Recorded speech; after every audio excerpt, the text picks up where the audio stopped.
Thank you very much, Howard, and thank you, conference. I too would like to acknowledge the Boonwurrung people of the Kulin Nation and pay my respects to elders past and present, and also my respects to my Aboriginal and Torres Strait Islander colleagues, past and present, and those who are here today. I know it's a cliche, but it really is an unexpected honour to be standing here. I'm usually up the back, and quite happily so. And I've also worked and campaigned with countless people who I'd say were equally deserving. And I don't know why, but on Sunday I looked at the horoscope page in the paper, and it said the late week moon in your sign could well activate emotion-fuelled rants and baffling behaviour. And I guess reflecting on 40-something years of being an activist for public education and social justice within the AEU could easily become an emotion-fuelled rant.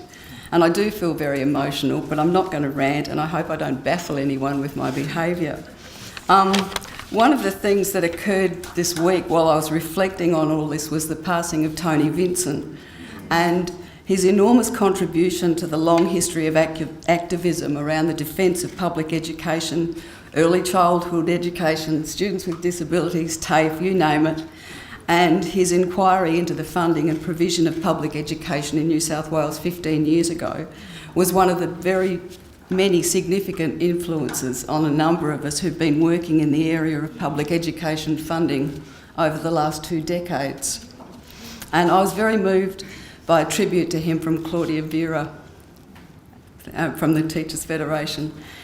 She quoted from an address of his to their Federation annual conference in 2014 about a truly inclusive system of education.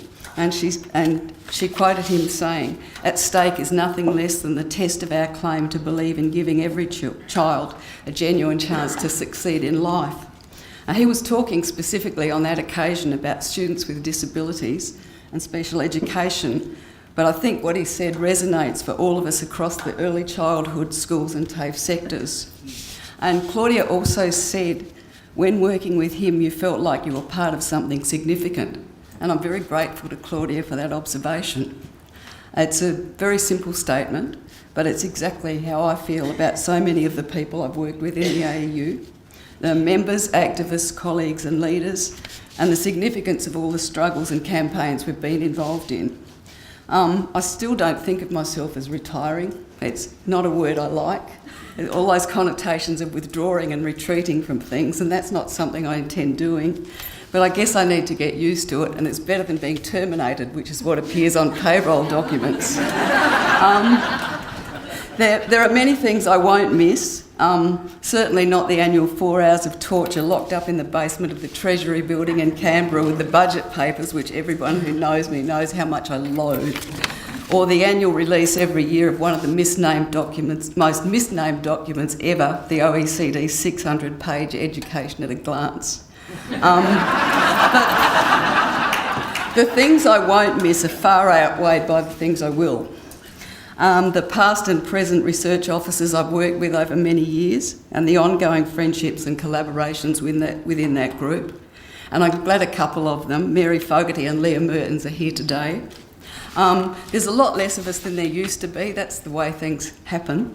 But I very much want to acknowledge the body of work generated by that group, nationally and in the branches and associated bodies, and the role that we and our work have played in the ongoing work and campaigns of the AEU.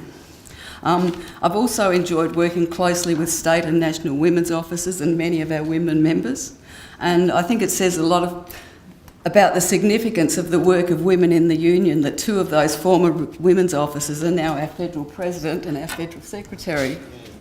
And I'll also miss the everyday interaction and commitment of my professional officer colleagues and the support staff I've worked with over the years in South Australia, the federal office and branches and associated bodies at various times.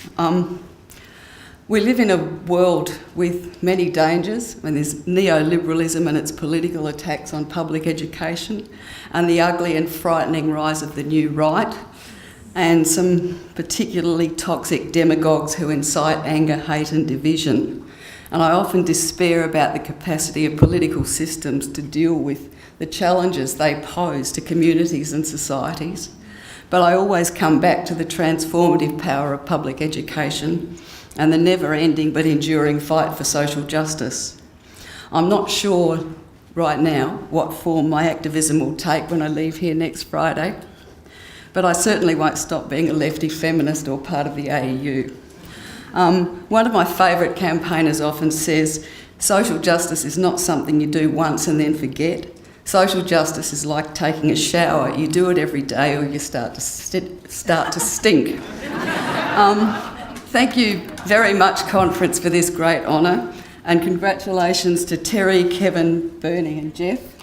I wish the AEU and all of you well in our current work and campaigns under the leadership of Karina and Susan and into the future, and I hope we never get to stink. Thank you very much. Thank you.